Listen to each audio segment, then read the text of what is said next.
അപ്പൊ ഈ ആന എപ്പോഴും ഇവിടെ വരുന്നത് രാത്രി ആയി കഴിഞ്ഞാൽ വെള്ളം കുടിക്കാനും ഇത് നിൽക്കാനുള്ള ഒരു സൗകര്യം ഇടം ഇവിടെ മാത്രമേ ഉള്ളൂ, കാട് തെളിയാത്തത് കൊണ്ട്. എന്നിട്ട് ആ പ്രമാണത്തോട് ഞാൻ പറഞ്ഞു, നിങ്ങൾ ഇങ്ങനെ ബാക്കി വെച്ചിട്ട് പോവല്ലേ, എനിക്കിവിടെ ജീവിക്കാൻ കഴിയുന്നില്ല.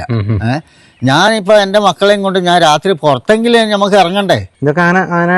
ആന വെള്ളം എടുക്കാൻ പോയാരോ, ആന ഓടിച്ചതാ, കാലിന്റെ ഒപ്പിറ്റി പൊട്ടി വിട്ടുപോയി.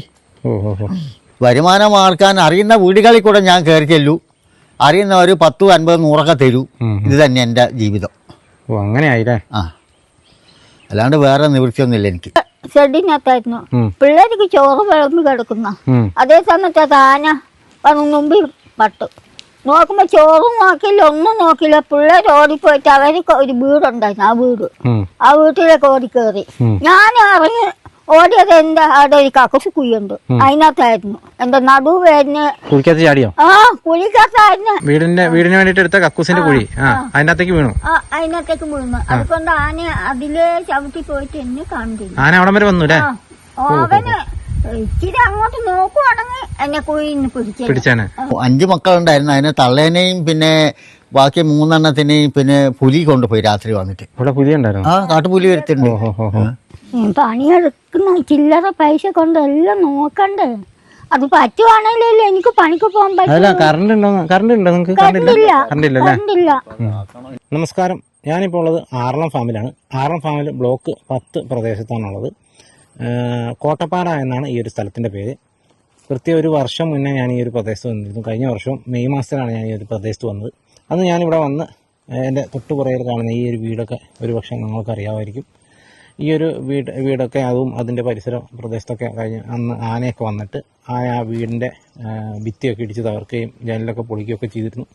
അന്ന് നമ്മൾ ആ വീടും കാര്യങ്ങളൊക്കെ കണ്ടതാണ്. അതിനുശേഷം ഇവിടെ തൊട്ട് ഇപ്പുറത്തന്നെയുള്ള ഒരു ചേട്ടനും ചേച്ചിയും ഉണ്ടായിരുന്നു. ആ ചേട്ടനും ചേച്ചിയും ഇവരിവിടെ ഒറ്റയ്ക്കാണ് ഇവിടെ താമസിക്കുന്നത്. അപ്പോൾ അന്ന് നമ്മളിവിടെ വന്നപ്പോൾ തന്നെ കാട്ട് പിടിച്ച ഒരവസ്ഥയിലായിരുന്നു ഈ പ്രദേശമുള്ളത്. ഇപ്പോൾ നമുക്ക് കാണുമ്പോൾ ഒരു ഇച്ചിരി വ്യത്യാസം ഭയങ്കരമായിട്ടുള്ളൊരു വ്യത്യാസം നമുക്കിവിടെ ഫീൽ ചെയ്യുന്നുണ്ട്. കാരണം ഇവിടെ കുറേ കാടൊക്കെ തെളിച്ചു.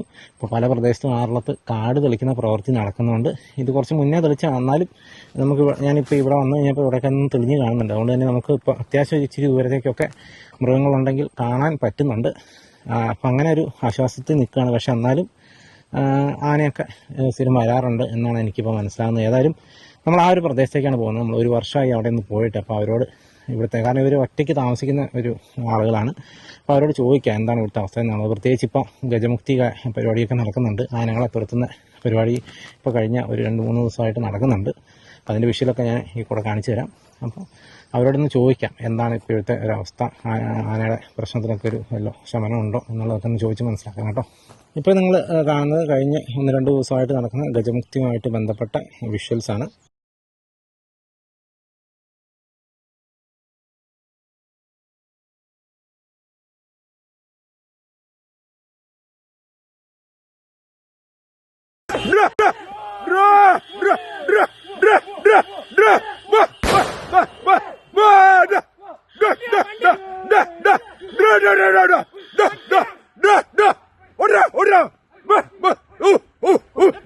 വണ്ടി വാ അഡ്വാൻസ് വാ.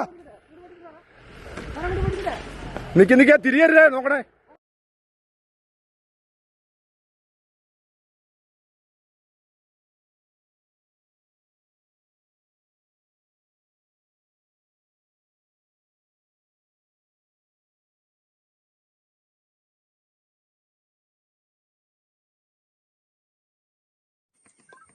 മുകളിൽ ആ കാറ്റാടി നിർത്തി കത്തിക്ക് കൊടുക്കുന്നുണ്ട്. മുകളിലോട്ട് എങ്ങനെ പോകുന്നുണ്ട് കണ്ടോ, ചെറുതില്ല.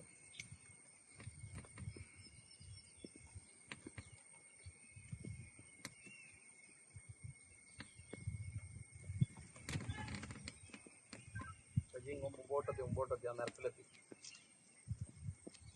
സത്യ വിട്ടു പോയിക്കൊള്ളേ, എന്റെ പിന്നെ ഐക്യത്തിലെത്തതാ.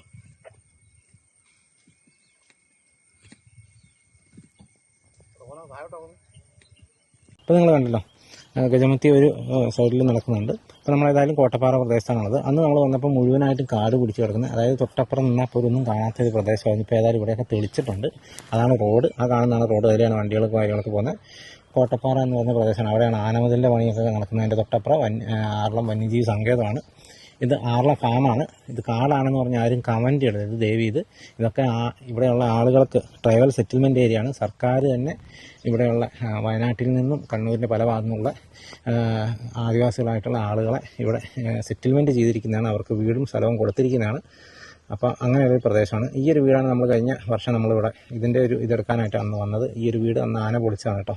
ആ ഒരു ഭിത്തി പൊളിഞ്ഞ് കിടക്കുന്ന നിൽക്കുകയാണ്. അതൊരു ജനലായിരുന്നു അവിടെ. അത് മൊത്തം ആന ഇടിച്ച് തകർത്തതാണ്.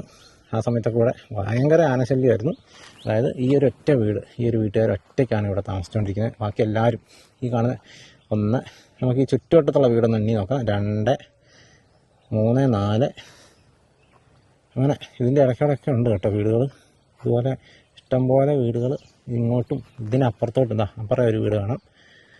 അവരൊക്കെ ഒഴിഞ്ഞു പോയവരാണ്. ഇതിൻ്റെ മുകളിലേക്കും ഉണ്ട് വീടുകൾ. ഇതേപോലെ വീട് ഇങ്ങനെ തീപ്പെട്ടി പോലെ ഇങ്ങനെ കിടക്കുന്നതാണ്.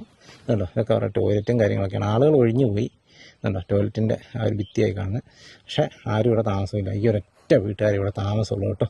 അന്ന് ഇവരെ ആണ് നമ്മൾ വന്നപ്പോൾ കണ്ടു. ആ ചേട്ടനും ചേച്ചിയാണെന്ന് സംസാരിച്ചത്. നമുക്ക് അവരുടെ അടുത്തേക്ക് തന്നെ പോവാം. ആനമതിലിൻ്റെ ഒരു ചെറിയ ഭാഗമായിട്ടാണ് നമ്മളിപ്പോൾ കണ്ടുകൊണ്ടിരിക്കുന്നത്. പണി ഇതിൻ്റെ തൊട്ട് താഴെയൊക്കെ പണി നടക്കുന്നുണ്ട്. അവിടെയൊക്കെ ലോറികളും കാര്യങ്ങളും ഒക്കെ കല്ലൊക്കെ അടിച്ചിട്ടേക്കുന്നൊക്കെ നമുക്ക് കാണാം. പണി തകൃതിയായിട്ട് നടക്കുന്നുണ്ട്. ഏതായാലും ഈ ഒരു പ്രദേശം ഇച്ചിരി ക്ലീനായി. നമുക്ക് ഏതായാലും ആ വീട്ടുകാരോട് ഒന്ന് സംസാരിക്കാം കേട്ടോ. അന്ന് നമ്മുടെ ചാനലിൻ്റെ തുടക്കകാലം മുതലുള്ള ആളുകൾക്കൊക്കെ മനസ്സിലായിട്ടുണ്ടാവും. അന്ന് നമ്മൾ വന്നപ്പോൾ ഇവരെ നമ്മൾ കണ്ടിരുന്നു. ഇവർ അന്ന് സംസാരിക്കുന്ന കാര്യങ്ങളൊക്കെ നമ്മൾ കേട്ടതാണ്.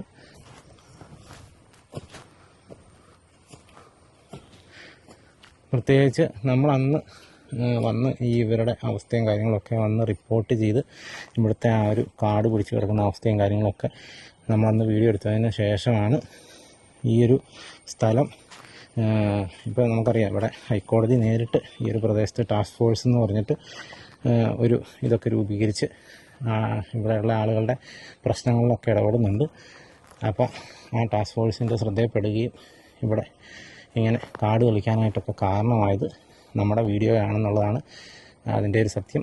അത് അന്ന് തന്നെ എനിക്ക് അറിഞ്ഞ കാര്യമാണ്. ഞാനത് ഒരു പ്രാവശ്യം വീഡിയോയിലൂടെ പറഞ്ഞ കാര്യമാണ്. ഏതായാലും നമ്മൾ അതിന് ശേഷം 1 വർഷത്തിന് ശേഷം നമ്മൾ ഈ പ്രദേശത്തേക്ക് വന്നേക്കും കേട്ടോ. അപ്പോൾ ഇതാണ് ആ ചേട്ടനും ചേച്ചിയും. ചേട്ടൻ്റെ പേരെങ്ങനെയായിരുന്നു? രമേശൻ. നമ്മൾ 1 വർഷം മുന്നേ കണ്ടല്ലേ? അന്നത്തെ സ്ഥിതി ഇവിടുത്തെ എങ്ങനെയായിരുന്നു എന്ന് പറയാമോ ജസ്റ്റ്? അന്ന് പിന്നെ അന്നത്തെ കാലം പിന്നെ അന്ന് മൊത്തം കാട് പിടിച്ച് കിടക്കുമായിരുന്നു. അന്ന് ഇവിടെ വന്ന് മൊത്തം കാടായിരുന്നു. പിന്നെ ഞാൻ എന്നിട്ട് റേഞ്ച് ഓഫീസറോടൊക്കെ ഇങ്ങനെ വിവരം കൊടുത്തു. എനിക്കിവിടെ ജീവിക്കാൻ കഴിയുന്നില്ല, പിന്നെ വളരെ ബുദ്ധിമുട്ടാണ്, വെള്ളം എടുക്കാൻ പോകാൻ കഴിയുന്നില്ല എന്ന്. എന്നിട്ട് ട്രൈബൽ ഓഫീസിലൊക്കെ ഇങ്ങനെ പറഞ്ഞതിന് ശേഷമാണ് ഇത് കാട് ഇങ്ങനെ തെളിക്കാൻ തുടങ്ങിയത്. അവർ ചുറ്റുപാടും തെളിച്ചിട്ടുണ്ട്. പിന്നെ ഇനി ഇത്രയും ഭാഗം മാത്രം തെളിക്കാനാണല്ലോ അല്ലേ? കഴിഞ്ഞ വർഷം എല്ലാ ദിവസവും എന്ന് പറയുന്ന പോലെ ആന വരുന്നുണ്ടായിരുന്നു. വരുന്നുണ്ടായിരുന്നു ആണല്ലേ? അപ്പൊ കാട് തെളിച്ചത് ഇപ്പൊ എന്നായിരുന്നു കാട് തെളിച്ചത്? ഈ ഒരു ഭാഗത്ത് കാട് തെളിച്ചിട്ട് എങ്ങനെയാലും ഒരു 5-8 മാസം കഴിഞ്ഞു. 5-8 മാസമായി അല്ലേ? 5-8 മാസം കഴിഞ്ഞു. അതുകൊണ്ട് നിങ്ങൾക്ക് ഏതായാലും ഇവിടെ നോക്കിയാൽ ഒന്ന് കാണാവുന്ന രീതിയിലായില്ലേ?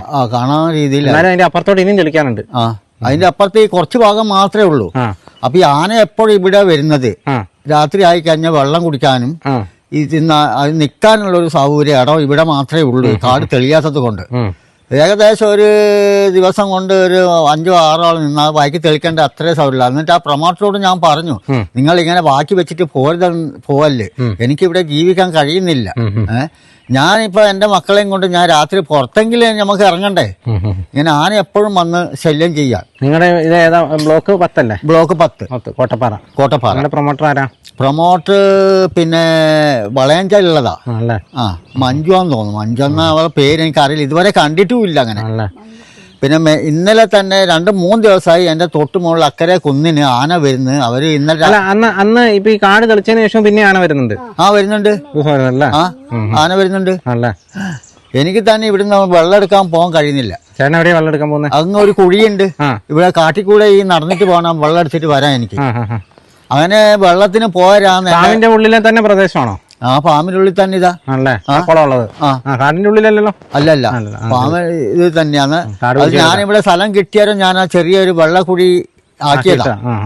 ചേട്ടന്റെ കുടിവെള്ളം ഇപ്പൊ ഇവിടെ കിണറോ കാര്യങ്ങളൊന്നും ഇല്ല? ഒന്നുമില്ല. വേറെ കുടിവെള്ളം വേറെ പൈപ്പിലൊന്നും വരുന്നില്ല? ഒന്നുമില്ല. അതായത് ചേട്ടൻ അപ്പൊ ഈ കുളത്തിൽ പോയാ വെള്ളം എടുക്കുന്നത്? അങ്ങനെ വെള്ളമെടുക്കാൻ കഴിഞ്ഞ പ്രാവശ്യം പോരാന്ന് കാട്ടാനെ ഓടിച്ച് എൻ്റെ കാല് പൊട്ടിയത്. അതെന്നാ?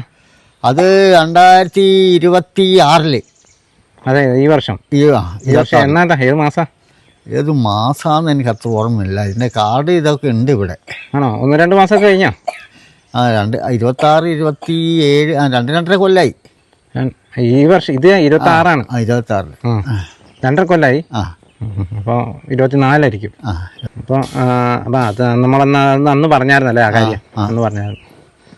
ഇപ്പൊ രാത്രി പുറത്തേക്കൊന്നും ഇറങ്ങൂലായിരിക്കും അല്ലേ? ഇല്ല, രാത്രി അങ്ങനെ നമുക്ക് അങ്ങനെ എങ്ങോട്ടാ പോകേണ്ടത്?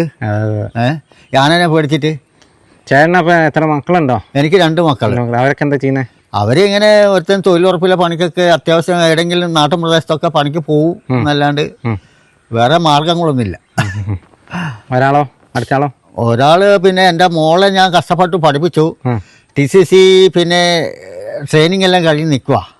TTC ട്രെയിനിങ് എല്ലാം കഴിഞ്ഞ് നിൽക്കുക. ഞാൻ വളരെ കഷ്ടപ്പെട്ടാണ് ഞാൻ പഠിപ്പിച്ചത്. ആ രീതിയിൽ ഇപ്പം എനിക്ക് എങ്ങോട്ടും അവളെ സ്കൂളിലേക്ക് മറ്റുള്ള കാര്യത്തിലേക്ക് മുന്നോട്ട് പോകാൻ എന്നെ കൊണ്ട് കഴിയുന്നില്ല. പണിയെടുക്കാണ്ട് എനിക്ക് പണിയെടുക്കാൻ നിവൃത്തിയില്ല. കാലിൻ്റെ ഉപ്പിറ്റെല്ലാം പൊട്ടി 3 കമ്പി ഇട്ടിട്ട് ഞാൻ ഇപ്പം ജീവിക്കുന്നത് ഇവിടെ. കാല് പൊട്ടിട്ട് കമ്പി ഇട്ടിട്ടോളെ? ഓഹോ, ഇതുണ്ട്. ഇതൊരു ഓപ്പറേഷനാ. ഇത് ഒരു ഓപ്പറേഷനാ. ഇതൊക്കെ ആനയുടെ ആന വെള്ളമെടുക്കാൻ പോയാരോ ആന ഓടിച്ചതാ. കാലിൻ്റെ ഒപ്പിറ്റി പൊട്ടി വിട്ടുപോയി. കുറെ നാൾ അതിന്റെ പറയാ പോയില്ലേ? അപ്പൊ അതുകൊണ്ട് ജോലിക്ക് പോകാൻ പറ്റുന്നില്ലെന്നല്ലേ? പറ്റുന്നില്ല. അപ്പം ചേട്ടൻ്റെ ഒക്കെ വരുമാന മാർഗം എന്താ? വരുമാനം ആർക്കാൻ അറിയുന്ന വീടുകളിൽ കൂടെ ഞാൻ കയറി ചെല്ലു. അറിയുന്നവർ 10, 50, 100 തരൂ. ഇത് തന്നെ എൻ്റെ ജീവിതം. ഓ, അങ്ങനെ ആയില്ലേ? അല്ലാണ്ട് വേറെ നിവൃത്തിയൊന്നുമില്ല എനിക്ക്. നമുക്ക് നോക്കാം. പിന്നെ മുറ്റത്തേക്കൊക്കെ ഇപ്പൊ ഇങ്ങോട്ട് വരുത്തില്ല. ആന ആ കുന്നിനൊക്കെ കയറുന്നു. തൊട്ടപ്പുറത്ത് ആ കുന്നിനാ കയറുന്നത്. 3 ദിവസം അടുപ്പിച്ച് ആ കുന്നിലേക്ക് ആന കയറി പോകുന്നു. ആ കുന്നിലല്ലേ? ആ കുന്നിലേക്ക്. അവിടെ ഇത് കോട്ടം. ഇന്നലെ രാത്രി ഇവിടെ പുറത്ത് വണ്ടി വന്നായിരുന്നു ആനനെ ഓടിച്ചോണ്ട്. ആ വീഡിയോ ആണ് നമ്മൾ തൊട്ട് മുന്നേ കണ്ടത് കേട്ടോ. അത് ഈ ഒരു പ്രദേശത്താണ്. ഇവിടെ ആയിട്ടാണ് ആനമതിലിൻ്റെ ആ ഒരു പ്രദേശത്താണ്. ചേട്ടൻ പറയുന്നത് ഈ കുന്നിൻ്റെ കാര്യമാണ്. ഇത് അതേത് ബ്ലോക്ക്? അതും ഇതെല്ലാം 10 തന്നെയല്ലേ? അങ്ങോട്ട് അതിലെ ഇങ്ങനെ കയറിയിട്ടാണ് ബാക്കി 12ലേക്കും 15ലേക്കും ഒക്കെ ആന പോകുന്നത് കേട്ടോ. ആ ഒരു കുന്നിൽ കൂടെ അവിടെ ആനമതിൽ ക്രോസ് ചെയ്ത് ആ റോഡും ക്രോസ് ചെയ്ത് ആന വരുന്നത്. അപ്പോൾ ഏതായാലും ഇപ്പോൾ ഇവിടെ ഈ ഒരു ഭാഗത്ത് ഇങ്ങനെ തെളിഞ്ഞ് കിടക്കുന്നതുകൊണ്ട് ഇവിടെ അങ്ങനെ ആന നിൽക്കുന്നില്ലെന്ന് പറഞ്ഞു. പക്ഷെ എന്നാലും ഇതിൻ്റെ തൊട്ടിപ്പുറത്തെ പ്രദേശത്ത് ഇവിടെ ഇനിയും കാട് തെളിക്കാനുണ്ട് കേട്ടോ.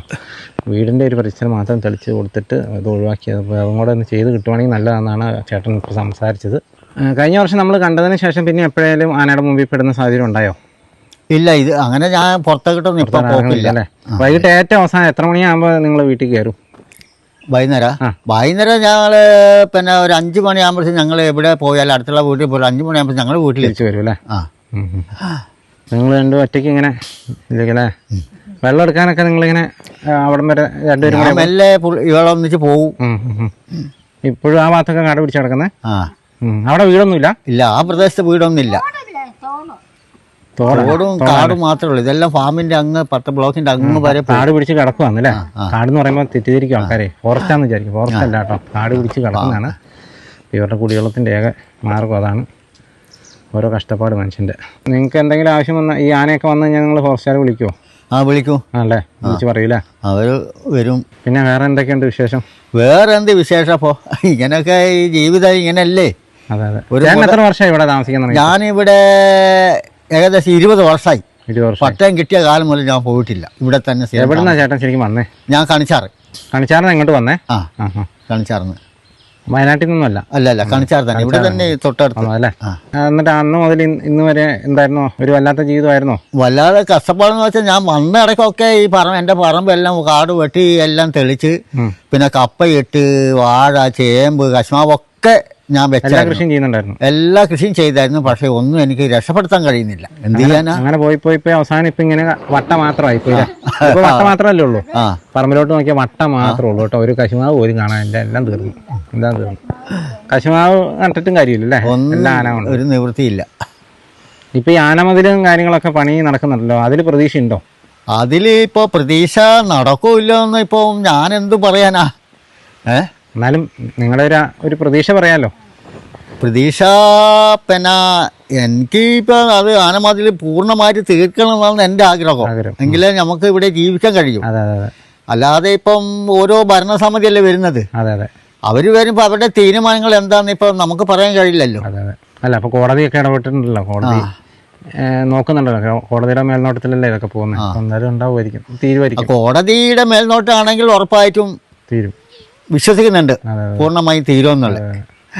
ആനയല്ലാതെ മറ്റു വന്യജീവികളോ അങ്ങനെ എന്താ, പാമ്പോ, രാജവമ്പാല അങ്ങനത്തെ? ഇതിനിടയ്ക്ക് രണ്ടെണ്ണം ഇവിടെ ഉണ്ടായിരുന്നു എൻ്റെ വീട്ടിന്റെ ഇതിന്റെ ഉള്ളിൽ കയറി, രണ്ടെണ്ണം. രാജവമ്പാല? രാജവമ്പാല രണ്ടെണ്ണം. പക്ഷെ നമ്മളെയൊന്നും ഉപദേശിച്ചൊന്നുമില്ല. ഞാൻ എന്നിട്ട് പിന്നെ ഇവിടെ പുകയിട്ടു അങ്ങ് ഇറങ്ങി അങ്ങോട്ട് പോയി. വലിയ പാമ്പായിരുന്നു? വലുതാണല്ലേ. ഏകദേശം ഒരു 10-12 അടി നിങ്ങളെ ഉണ്ട്. നല്ല മുഴുത്തതാണ്. പക്ഷെ നമ്മളോട് ഒന്നും നിന്നിട്ടില്ല.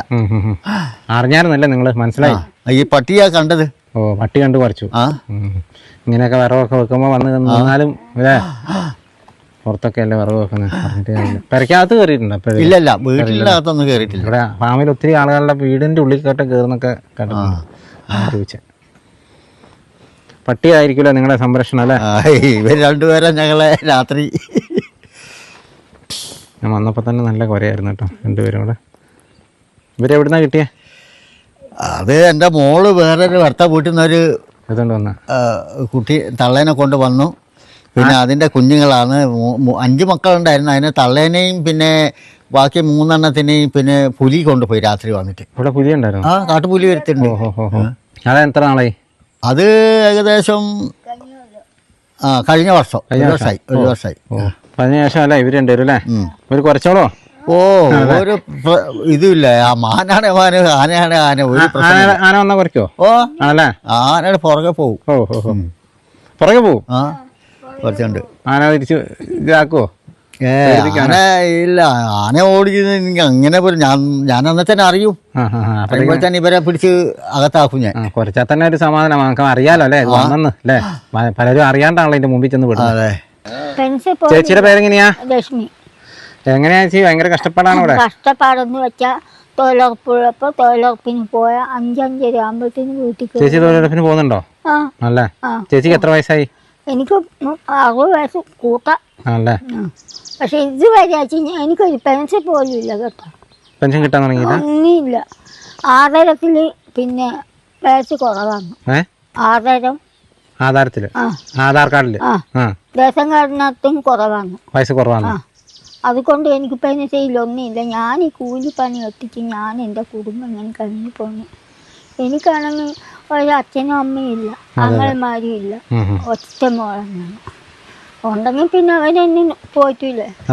ഇപ്പൊ അതിനും അങ്ങനെ ആരും ഇല്ലാണ്ട് ഞാനിങ്ങനെ കഷ്ടപ്പെട്ട് എൻ്റെ കുടുംബം, എൻ്റെ മക്കളെങ്ങനെ പോയിട്ടാണോ ഒന്ന് ഓർത്തിച്ച് ഞാൻ ഇങ്ങനെ ഇറങ്ങിപ്പോകുന്നതല്ലാണ്ട് എനിക്ക് പറ്റിച്ചല്ല. നെഞ്ചു തന്നെ ആഴ്ച ഞാൻ ഒരു 2-3 മാസം ഇത് കിടന്നിട്ട് പോലും എനിക്കാരും ഒരു സഹായം ചെയ്തില്ല.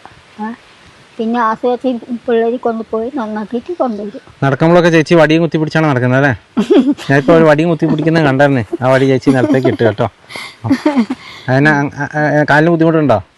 അല്ല, മുട്ടിന്റെ വേദന. എന്നിട്ട് ചേച്ചി ഇപ്പോഴും തൊഴിലുറപ്പിന് പോകുന്നുണ്ടല്ലേ? ഇന്ന് പോയിട്ട് വന്നതേ ഉള്ളൂ. വന്ന് കുളിയും കഴിഞ്ഞ് ഭക്ഷണത്തിന്റെ കാര്യം നോക്കാൻ വേണ്ടിട്ട് ഇറങ്ങുമ്പോൾ സാറ് വന്ന്. അതുകൊണ്ട് എനിക്ക് 2 വാക്ക് പറയാൻ പറ്റി. ഇപ്പൊ ഇവിടെ ഇത്രയെങ്കിലും തെളിഞ്ഞു കിട്ടിയില്ലേ? സമാധാനമില്ലേ? ഇത്ര തെളിഞ്ഞേ തന്നെ ഭാഗ്യമൊന്നും കൂട്ടാം. ഇനിയിപ്പോ ആനമതിലും കൂടെ പണി തീർന്നു കഴിയുമ്പോഴത്തേക്കും അതെ കുറെ വ്യത്യാസം വരുമെന്ന് നമുക്ക് പ്രതീക്ഷിക്കാം. പ്രതീക്ഷിക്കാം, നോക്കാം. നമുക്ക് തീർന്നു കിട്ടിയ അത്രയും നല്ലത്. ഇവർക്ക് ഇത് നമ്മൾ പറയുമ്പോൾ ഇവർക്ക് വിശ്വാസം വരികയല്ല. കാരണം എന്താണെന്ന് വെച്ച് കഴിഞ്ഞാൽ ഇത്രയും വർഷം ഇവർ അനുഭവിച്ചുകൊണ്ടിരുന്നത്, കാരണം 10-20 വർഷമായി ഇവർ താമസിക്കാൻ തുടങ്ങിയിട്ട് ഓരോ പ്രാവശ്യം എല്ലാവരും ഇങ്ങനെ വന്ന് വാഗ്ദാനം കൊടുക്കുന്നതല്ലാണ്ട് ഒന്നും നടക്കുന്നില്ല എന്ന്. അതാണ് ഇവർ നടക്കുമോ ഇല്ലയോ എന്നുള്ളൊരു സംശയത്തിലാണ് നിൽക്കുന്നത്. പക്ഷേ ഈ പ്രാവശ്യം അത് നടക്കുമെന്ന് തന്നെയാണ് എല്ലാവരും വിശ്വസിക്കുന്നത്. കാരണം ഹൈക്കോടതി നേരിട്ട് ഇടപെടുന്നതുകൊണ്ട് അതിലൊരു മാറ്റം വരും. ഇതിൻ്റെ പണി എത്രയും പെട്ടെന്ന് പൂർത്തിയാകുമെന്ന് തന്നെയാണ്. അതിൻ്റെ പണി നടക്കുന്നുണ്ട് കേട്ടോ. നമുക്ക് അങ്ങോട്ടൊക്കെ നോക്കിയാൽ അവിടെയൊക്കെ അതിൻ്റെ പണി നടക്കുന്ന മണ്ണ് മാന്തിയിട്ടൊക്കെ നമുക്ക് കാണാം. മൊത്തം തീരുമ്പോൾ തന്നെ അതിനൊരു വ്യത്യാസം ഉണ്ടാവും. പിന്നെ വെള്ളമൊക്കെ എടുക്കാൻ പോകുമ്പോൾ ആനയുടെയൊക്കെ മുമ്പിൽ പെട്ടിട്ടുണ്ടോ? പിന്നെ എത്രയോ പ്രാവശ്യം ഞാനാണെങ്കിൽ ഇതാ കഞ്ഞിയും കറിയും, അന്നേരം വീടില്ലല്ലോ. അതെ അതെ, അന്ന് വീടില്ല. ഷെഡിനകത്തായിരുന്നു പിള്ളേർക്ക് ചോറ് വിളമ്പി കിടക്കുന്ന. അതേ സമയത്ത് അത് ആന വന്ന് മുമ്പിൽ പട്ടു. നോക്കുമ്പോൾ ചോറും നോക്കില്ല, ഒന്നും നോക്കില്ല. പിള്ളേർ ഓടിപ്പോയിട്ട് അവർക്ക് ഒരു വീടുണ്ടായിരുന്നു. ആ വീട്ടിലേക്ക് ഓടി കയറി.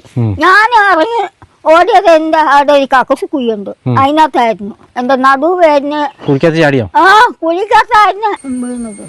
വീടിന് വേണ്ടിട്ട് എടുത്ത കക്കൂസിന്റെ കുഴി അതിനകത്തേക്ക് വീണു. അതിനകത്തേക്ക് വീണു. അതുകൊണ്ട് ആന അതിലേ ചവിട്ടി പോയിട്ട് എന്നെ കണ്ടില്ല. ആന അവിടെ വരെ വന്നു. അവന് ഇച്ചിരി അങ്ങോട്ട് നോക്കുവാണെങ്കിൽ എന്നെ കുഴിന്ന് പിടിച്ചെന്നെ. ദൈവം അനുകരിച്ച് എന്തോ നേരെ പോയിന്നു. രാത്രിയായ കൊണ്ടു ആന കണ്ടില്ല. ആന കണ്ടില്ലെങ്കിൽ നമ്മളെ മണം പിടിക്കില്ല. കക്കൂസിന്റെ കുഴി ചാടി രക്ഷപ്പെട്ടല്ലേ? അങ്ങനെ രക്ഷപ്പെട്ടു. ഞാൻ പിന്നെ അവരുടെ വീട്ടിലൊക്കെ കിടന്നുറങ്ങി, ഞാൻ എന്റെ മക്കളും. വീടാണത്. അപ്പുറത്താ വീട്? ആ വീടിന്റെ കാര്യട്ടോ. ഈ വീടാണ് ഇപ്പൊ ആന പൊളിച്ചിട്ടേക്കുന്നത്. ചേച്ചി പറഞ്ഞത്, അതായത് ചേച്ചീനെ ആന ഓടിച്ച് ചേച്ചി ഓടി വന്ന് ഇവിടെ ആ സമയത്ത് വീട് പണി നടന്നുകൊണ്ടിരിക്കുമായിരുന്നു. വേറെ മാർഗമില്ലാതെ വന്നു കഴിഞ്ഞപ്പോൾ ഇവിടെ കക്കൂസിന്റെ കുഴി, സെപ്റ്റിക് ടാങ്കിന്റെ കുഴി ഇവിടെ എടുത്തിട്ടുണ്ടായിരുന്നു. അത് കുഴി മാത്രം ഉണ്ടായിരുന്നുള്ളൂ. ചേച്ചി ഓടി വന്ന് നേരെ, അന്ന് ഇതിന്റെ വീടിന്റെ തറ മാത്രം ഉണ്ടായിരുന്നുള്ളൂ, നേരെ ഈ കുഴിക്കകത്തോട്ട് എടുത്ത് ചാടുകയായിരുന്നു.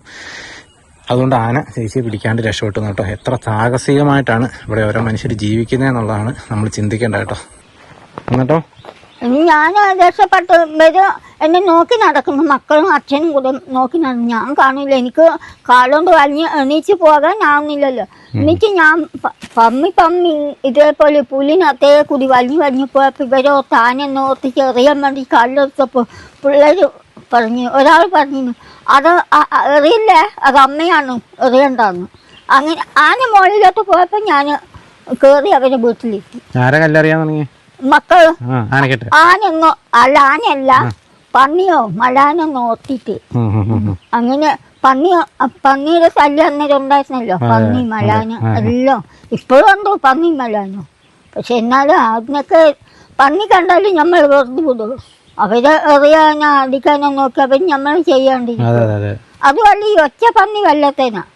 അത് ഒന്നും ചെയ്തില്ലെങ്കിൽ നമ്മൾ വഴി കൂടെ പോകുമ്പോഴത്തേന് നമ്മൾ കുത്തോ അടിക്കോ ഇങ്ങനെയൊക്കെ ചെയ്യുന്നുണ്ട്. അങ്ങനെയൊക്കെ ഇന്ന് രാവിലെ തന്നെ ഞാൻ പണിക്ക് പോയപ്പോൾ അതിൻ്റെ ഒരു പന്നി പോന്നു. ഞങ്ങൾക്ക് അതിൻ്റെ മേലെ പണി. അങ്ങ് അപ്പുറത്ത് കോട്ടപ്പാറ അപ്പുറത്ത്. എന്നിട്ട് അങ്ങോട്ട് പോകുമ്പോൾ ഒരു പന്നി ഏതാ വഴിക്ക്. ഞാൻ തിരിച്ച് പിന്നെ ഓടി വന്ന് വീട്ടിലേക്ക് കയറി. എന്നിട്ട് പന്നി പോയി കഴിഞ്ഞപ്പോഴും ഞാൻ കയറി പോന്നു. രാത്രി ഉറങ്ങിയില്ല, ഈ ആനയുടെ ശല്യത്തിന് വേണ്ടിയിട്ട് ഉറങ്ങിയില്ലായിരുന്നു. ഇനി പുറത്ത് കറയിൽ വീട് വന്നിട്ട് ആനയെ തെളിച്ച് അങ്ങോട്ടാക്കിയതിന് ശേഷം ഞങ്ങൾ ഇച്ചിരി ടോർച്ചൊക്കെ ഉണ്ടോ? ഉണ്ടല്ലേ. അതിനൊന്നും അതെല്ലാം ഉണ്ട്. രാത്രി കറണ്ട് ഉണ്ടാവാറുണ്ടോ? കറണ്ടൊന്നും ഇനി ആക്കില്ല ഞാൻ. പലപ്പോഴും ഇല്ല. കറണ്ടില്ല. ലൈറ്റിൻ്റെ വെട്ടത്തിന് അങ്ങനെ എല്ലാം കാണുന്നു. കറണ്ടാക്കാൻ എനിക്ക് ആവുന്നില്ല. പണിയെടുക്കുന്ന ചില്ലറ പൈസ കൊണ്ട് എല്ലാം നോക്കണ്ടേ. അത് പറ്റുവാണെങ്കിലല്ലേ എനിക്ക് പണിക്ക് പോകാൻ പറ്റില്ല.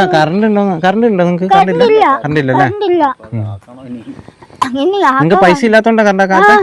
എത്ര രൂപ വേണം നിങ്ങൾക്ക് ഇതിന് കറണ്ടാക്കാൻ? അവിടെ എന്തോ സെക്യൂരിറ്റി എന്തോ പൈസ കെട്ടണം. അവിടെ പോസ്റ്റ് ഇവിടം വരെ ഉണ്ടോ? 7 പോസ്റ്റ് വേണം. 7 പോസ്റ്റ് വേണം. 7 പോസ്റ്റോളം വേണം. പിന്നെ അവിടെ കുറച്ച് പൈസ അവിടെ കെട്ടിക്കൊടുക്കണം. ഒരു നിവൃത്തിയില്ലാത്തത് കൊണ്ട് ഇങ്ങനെ ഇത്തത്തിടക്കണത്. 7 പോസ്റ്റ് വേണം. അവർക്ക് സെക്യൂരിറ്റി പൈസ അവിടെ അടയ്ക്കാൻ പറ്റാത്തതുകൊണ്ടാട്ടോ അവർ കറണ്ട് ചെയ്യാത്ത. ഒരു പോസ്റ്റിന് എത്ര രൂപ വെച്ചാ പറഞ്ഞേ? പോസ്റ്റിന് പൈസ ഒന്നും കൊടുക്കണ്ട. അവിടെ ഒരു ചെറിയൊരു പൈസ. അത് എത്ര രൂപയാണോ അതൊന്ന് ചോദിച്ചിട്ട് പറയാവോ? ആയിക്കോട്ടെ. ഒന്ന് ചോദിച്ചിട്ട് പറയാട്ടോ. വേറെ കറണ്ട് ഇല്ലയെന്ന് പറഞ്ഞാൽ നമുക്ക് എല്ലാവർക്കും കൂടെ മനസ്സ് വെച്ചാൽ അവർക്കൊരു കറണ്ട് കിട്ടാനുള്ള ഒരു വകുപ്പൊന്നും ചെയ്യണം. കാരണം ഈ ആനക്കാട്ടിൽ ഇതുപോലത്തെ ഒരു സ്ഥലത്ത് കറണ്ട് ഇല്ലാതെ കിടക്കുകയെന്ന് പറഞ്ഞു കഴിഞ്ഞാൽ അതിലും വലിയൊരു നരകം വേറെ ഒന്നുമില്ല കേട്ടോ. നമ്മൾ അത് കണ്ടിട്ട് നമ്മളിനി ചെയ്ത് കൊടുത്തില്ലെങ്കിൽ മോശമാണ്. അവർക്ക് എന്താ ആ കറണ്ട് കിട്ടാനുള്ള ഒരു സംഭവം നമ്മൾ ഇതിന് മുന്നേ നമ്മൾ ചെയ്തിട്ടുണ്ട്. നമ്മൾ ഇനിയും ചെയ്യും കേട്ടോ. നമുക്കത് എന്താണെന്ന് അന്വേഷിച്ചിട്ട് നമുക്ക് അതിനുള്ള ഒരു പോകുമ്പഴി ചെയ്യാം. നമുക്ക് കറണ്ട് കിട്ടുമോ നോക്കാം കേട്ടോ. അന്വേഷിച്ച് നോക്കാം. കിട്ടുവാണെങ്കിൽ സന്തോഷമായി. എനിക്ക് ഇരുട്ടത്ത് കിടക്കണ്ടല്ലോ അല്ലേ? ഇരുട്ടത്ത് കിടക്കാൻ ഒന്ന് മിറ്റത്തോ ഒന്ന് സന്ധ്യ ആയോ നമുക്ക് എവിടെയെങ്കിലും പുറത്തിറങ്ങാനൊന്നും പറ്റുന്നില്ല. അന്നേരം ആനയോ എന്തെങ്കിലും കാണുവാണെങ്കിൽ ഓടിക്കയറാനും എനിക്ക് രാത്രിയായ കണ്ണും കാണും. അങ്ങനത്തെ സ്ഥിതിയില്ല ഞാൻ എൻ്റെ മക്കള്. എന്ത് വെളിച്ചത്തിലാണ് നിങ്ങൾ താമസിക്കുന്നത്? ഞാൻ പകലൊക്കെ നേരത്തെ ചോറും കറിയാക്കിച്ച് വിളക്ക കത്തിക്കുന്നേ? ആ വിളക്ക് കത്തി. വിളക്ക് മെഴുകുതിരി വാങ്ങും അല്ലേ? ഓ, വിസക്കടയിൽ എണ്ണ വരുമ്പോ വാങ്ങും. പക്ഷെ എണ്ണ ഇപ്പം വരുന്നില്ലല്ലോ, കുറച്ച് ദിവസം മണ്ണെണ്ണ കിട്ടുന്നില്ലല്ലോ അല്ലേ? കിട്ടുന്നില്ല. അത് പൈസ ഉണ്ടെങ്കിൽ വാങ്ങാൻ പറ്റുള്ളൂ. അരിക്കാണെങ്കിൽ പൈസ വേണ്ട. അരിയാണ് നമുക്ക് വാങ്ങിച്ച് വേഗം വരാം. തലയിലെങ്കിലും കുടിയെത്തിയിട്ട് വരാം. പക്ഷെ ഈ മണ്ണെണ്ണൊക്കെ പൈസ കൊടുക്കണ്ടേ? അതുകൊണ്ട് ഞങ്ങൾ ചിലപ്പോൾ പൈസ ഉണ്ടെങ്കിൽ വാങ്ങും, പൈസ ഇല്ലെങ്കിൽ ഞങ്ങൾ വാങ്ങില്ല. പിന്നെ ഉരുട്ടാടെ ഇരിക്കും. വല്ലാത്തിരിയോ എന്തെങ്കിലും മേടിച്ച് കത്തിച്ച് നേരത്തെ ചോറും കറിയൊക്കെ ആക്കി ഭക്ഷണമൊക്കെ കഴിഞ്ഞ് ഞങ്ങൾ നേരത്തെ 7 മണിയാകുമ്പോഴത്തേക്കും ഞങ്ങൾ കിടന്നു. അനങ്ങില്ല. രാത്രി അവരെ തന്നെ ഇവിടെ വന്നിട്ട് വിളിച്ചു. ഞങ്ങൾ ഉറക്കത്തിലായപ്പോൾ ഞങ്ങൾ ഒന്നും ഉണ്ടായിരുന്നു പോയില്ല. എന്തിനാ ഒരാളുണ്ടോ ഇല്ലെന്ന് അന്വേഷിക്കാൻ. എന്നിട്ട് പിന്നെ പട്ടി കടിച്ചപ്പോൾ പറഞ്ഞു ആ പട്ടി പിന്നെ ആളും അവിടെ ഉണ്ടോ. അന്നേരം ഈ ആൾ എണീച്ചപ്പോൾ അവർ ഇതിനെ കണ്ടപ്പാട് അവർ വണ്ടി കെട്ടുപോയി. ഇതാണ് കേട്ടോ ഇവരുടെ ഒരു ജീവിതം എന്ന് പറയുന്നത്. നമ്മളേതായാലും കേട്ടു. അവർ സംസാരിക്കാനുള്ള കാര്യങ്ങളൊക്കെ സംസാരിച്ചു. ഇതാണ് ഈ ഒരു 2 പട്ടികളാണ് ഇവരുടെ കാവൽ കേട്ടോ. കറണ്ടില്ല, ഒന്നുമില്ല. കറണ്ടിനുള്ള സെക്യൂരിറ്റി പൈസ അടയ്ക്കാനില്ലാത്തതുകൊണ്ടാണ് അവരിങ്ങനെ ബുദ്ധിമുട്ടുന്നത്. അത് നമ്മൾ അന്വേഷിച്ചിട്ട് നമ്മളിനി അപ്ഡേറ്റ് ചെയ്യുന്നതായിരിക്കും. ആർക്കെങ്കിലും സഹായിക്കാൻ താല്പര്യമുണ്ടെങ്കിൽ ഒന്ന് അറിയിക്കുക, നമുക്കത് ചെയ്ത് കൊടുക്കണം കേട്ടോ. അത് ഞാൻ കഴിഞ്ഞ വർഷം വന്നപ്പോൾ ഞാൻ എങ്ങനെ ഇത്രയും ഡീറ്റെയിൽ ആയിട്ട് ചോദിച്ചത്. ഞാനിവിടെ പ്ലഗ് ഈ കറണ്ടിൻ്റെ മറ്റേ ഇത് പ്ലഗ് പോയിൻ്റൊക്കെ കണ്ടപ്പോൾ ഞാൻ വിചാരിച്ചു കറണ്ട് ഉണ്ടെന്നാണ് വിചാരിച്ചത്. ബാക്കി വയറിംഗ് ഒക്കെ ചെയ്തല്ലേ? വയറിംഗ് എല്ലാം ചെയ്തിട്ടുണ്ട് കേട്ടോ. അപ്പോൾ അത് നമുക്ക് ചെയ്ത് കൊടുക്കണം. അപ്പം നമ്മളേതായാലും അവർ സംസാരിച്ച കാര്യങ്ങൾ നമ്മൾ കേട്ടു. ആ ചേട്ടൻ പറഞ്ഞ വളരെ ഭീകരമായ, ചേട്ടനും ചേച്ചിയും പറഞ്ഞ് വളരെ സാഹസികമായിട്ടുള്ള അവരുടെ ജീവിത അനുഭവങ്ങൾ നമ്മൾ കേട്ടു. കഴിഞ്ഞ വർഷം നമ്മളിവിടെ വന്നിരുന്നു എങ്കിൽ പോലും നമ്മൾ ഇത്രയും ഡീറ്റെയിൽ ആയിട്ടൊന്നും ഒന്ന് സംസാരിച്ചില്ല. പക്ഷെ അന്ന് ഭയങ്കര ആനപ്രശ്നമായിരുന്നു. അന്ന് നമ്മൾ ഈ തൊട്ടടുത്തുള്ള ആ ചേച്ചിയൊക്കെ കാണിച്ചെന്ന ആ വീട് ആന തകർത്തതുമായിട്ട് ബന്ധപ്പെട്ട ഒരു വിഷയം എടുക്കാനാണ് വന്നത്. അന്ന് നമ്മളിവിടെ കണ്ടിരുന്നു. ഇവർ ഒറ്റയ്ക്കാണ് ഇവിടെ താമസിച്ചുകൊണ്ടിരുന്നതെന്നൊക്കെ നമ്മൾ അറിഞ്ഞിരുന്നു. അതിന് ശേഷമാണ് ഈ കാട് തെളിച്ചതൊക്കെ. ഏതായാലും കാട് തെളിച്ചുകൊണ്ട് അവർക്ക് കുറച്ചൊരു ആശ്വാസമുണ്ട്. ദൂരേക്കൊക്കെ ഇച്ചിരി കാണാൻ പറ്റും. പക്ഷേ അവരുടെ അവസ്ഥ അതിലും കഷ്ടമാണ്. കാരണം കറണ്ടില്ലാത്തൊരു പ്രയാസത്തിലാണ് അവർ പോയിക്കൊണ്ടിരിക്കുന്നത്. ആ കറണ്ടിനുള്ള സെക്യൂരിറ്റി പൈസ അടയ്ക്കാൻ പോലും അവരുടെ കയ്യിലില്ലാത്തതുകൊണ്ടാണ് ഇത്തരത്തിലൊരു ബുദ്ധിമുട്ട് വരുന്നതെന്നാണ് അവർ പറഞ്ഞത്. ഏതായാലും അവർക്ക് കറണ്ട് കിട്ടാനായിട്ട് എന്താണ് അവർക്ക് ചെയ്ത് കൊടുക്കേണ്ടതെന്നുള്ളത് ഞാൻ എന്തായാലും അതിന് ഫോളോ അപ്പ് ചെയ്യുന്നതായിരിക്കും. അവർക്ക് വേണ്ട സഹായം എങ്ങനെയെങ്കിലും എത്തിക്കാനുള്ള ശ്രമം ഞാൻ നടത്തും. നല്ലവരായ നമ്മുടെ സബ്സ്ക്രൈബേഴ്സായിട്ടുള്ള ആളുകൾ അതിനു വേണ്ടിയിട്ട് മുൻകൈയിട്ടെടുത്ത് മുന്നോട്ട് വരും എന്ന് പ്രതീക്ഷിക്കുകയാണ്. ഏതായാലും വളരെ സാഹസികമായിട്ടൊരു വളരെ കഷ്ടപ്പെട്ട് തന്നെയാണ് മനുഷ്യരോട് ജീവിക്കുന്നത്. ഒറ്റയ്ക്കൊരു വീടേ ഉള്ളൂ. അടുത്ത വീടെന്നൊക്കെ പറഞ്ഞാൽ എങ്ങനെ പോയാലും ഒരു 350-400 മീറ്ററൊക്കെ മാറിയിട്ടൊക്കെ ഉള്ളൂ ഒരു വീടൊക്കെ. അത്രയും ഒരു അവസ്ഥയിലാണ്. തൊട്ട് മുകളിലാണ് അനീഷ് എന്ന് പറയുന്നത്. ഒരു 1.5 മാസം മുന്നേ നമ്മൾ കണ്ടാണ് ഒരാളെ ആന കൊന്നത്. ആ ഒരു വീടൊക്കെ ഇവരുടെ തൊട്ട് മുകളിലായിട്ടാണ്. ഏതായാലും അവരുടെ പ്രയാസങ്ങളൊക്കെ നമ്മൾ കണ്ടു. ഏതായാലും നമ്മൾ ഇതിൻ്റെ അകത്ത് നമ്മൾ ഇടപെടും കേട്ടോ. ഏതായാലും ഇത്രയൊക്കെയാണ് നമുക്ക് ഈ വീഡിയോകൾ കാണിക്കാനുള്ളത്. അപ്പോൾ വീണ്ടും മറ്റൊരു ദിവസം മറ്റൊരു എപ്പിസോഡുമായി വീണ്ടും കാണാം. Thank you.